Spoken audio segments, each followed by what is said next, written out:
So one of my main issues trying to learn FreeCAD, primarily coming from something like Fusion 360, is that when you go back and edit a sketch, or rather an extrude, you double click in here, at least when you're in PartDesign, you don't really get any options for the profile, at least in this dialog box on the side.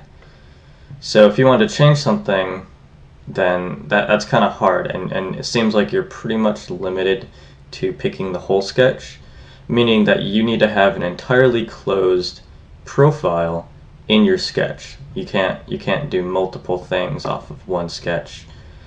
But something that I saw, actually it was in a Mango Jelly video, is that's not entirely true. If I move down in my feature tree, you can actually see that here. So these three features, so this is a pad, and then this is another pad, adds material here, and then finally a pocket. Whereas these are all using the same sketch. I just picked, that particular curve. So I knew that that was something you could do, but then you don't have that dialog box of selecting those curves.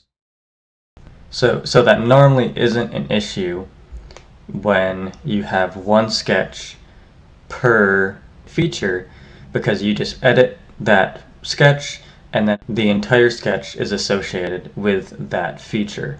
So it's not normally an issue, but if you only want to select particular curves, then that is a problem, because how do you change that after the fact without just deleting the feature and creating a new one? So let's say I go in and edit that, and let's just really confuse the system. We're going to totally delete all of those. So let's say I'll convert them to hexagons. And this is going to be ugly, but it's just for demonstration purposes. So it's going to say an error down here. It's going to say that shape is not found. And it says it for the pad too, but that's going to happen for all of them. So once again, if I double click on this, I don't get any options in here. However, something I found is if you open this data panel here, there's a profile section, and it says there's a missing one, edge 1. There's a question mark, and you can click on it, and you can click on this 3 dots here, and it'll bring up this. And basically what this does is this gives you, this is just the feature tree. Right now it just says 1. I think that is because it's missing, so that's 1 curve. So I can clear that, and I'm going to go over here and show this sketch, and then I will hold down Control so I can select multiple, and I will pick all of these. I think I have a graphics issue going on right now, so it's not showing those, it's not highlighting those, but you can see there's those 6 edges, or rather those 6 lines, I guess. So I'll OK that, and then it should refresh. I'll hit F5, and there, you see that has updated. Now similarly, for this pad 3, that's going to be this largest profile. You can do the same thing. Click down here, click on those 3 dots. I will clear, and okay, there we go. So yeah, click, and now I'm holding down Control. I think you can use Shift as well to select multiple. Otherwise, it will just go one by one and it'll deselect.